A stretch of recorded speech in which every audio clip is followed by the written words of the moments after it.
Ayon sa pag-aaral na ginawa ng United Nations Population Fund o UNPF noong 2008, dito sa Pilipinas, 11 ina ang namamatay araw-araw dahil sa pagdadalang tao at panganganak. May 42,000 barangay sa buong bansa. Sa bilang na ito, 16,000 barangay lang ang may midwife. 85% naman ng maternal death ay dahil sa komplikasyon sa panganganak tulad ng pagdurugo o hemorrhage.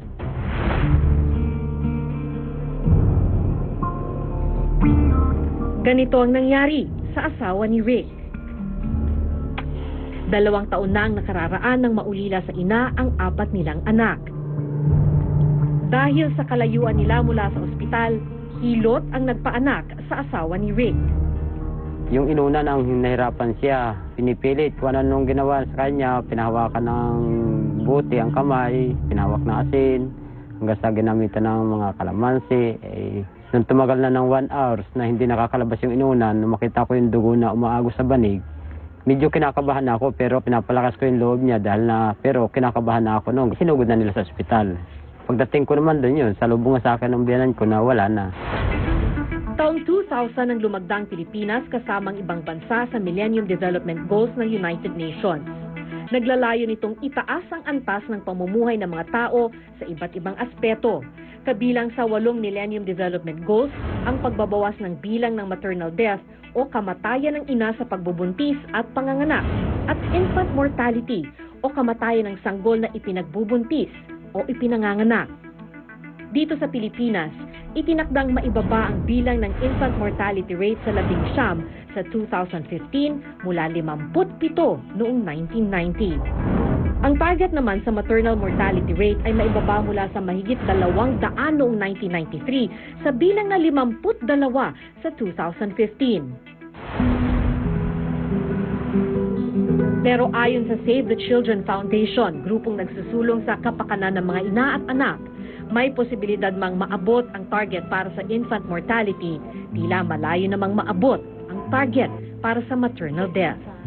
Nakaka-alarma pa rin siya kasi para sa level nung bansa natin na hindi naman tayo mahirap na mahirap tulad ng mga bansa sa Africa. So hindi naman talaga dapat mamatay yung mga nanay na to. Dapat wala nang namamatay na nanay. Aminado naman rito ang Department of Health. Napaka-layo pa nung agwat para doon sa target na yon. Pero, syempre, ang Department of Health naman ay hindi kami nawawala ng loob, no? Setyembre noong nakaraang taon nang ilabas ng Department of Health ang Administrative Order 2008-0029. Nakasaad dito ang ilang reforma para sa mabilisang pagbaba ng bilang ng mga namamatay na ina at sanggol. Itong polisiya na ipinalabas ng Department of Health ay nagsasaad at nag-encourage na dapat lahat ng mga nganak ay facility-based at dapat they have to be attended by skilled birth attendants. When we say skilled birth attendants, doktor, nurse at midwife. Hindi sapat. May programa na nakasulat sa papel, kaya lang yung follow-up niyan, yung implementation niyan, yung suporta ng pondo ng tao, very overworked yung maraming programa. Tuloy, maraming kailangan gawin yung mga government workers. Giit pa ng Save the Children, mas mahalagang maipasa at maisabatas ang mga polisiya gaya na lamang ng Reproductive Health Bill. Ang kailangan dito ay isang malakas na national policy for maternal and child health at reproductive health.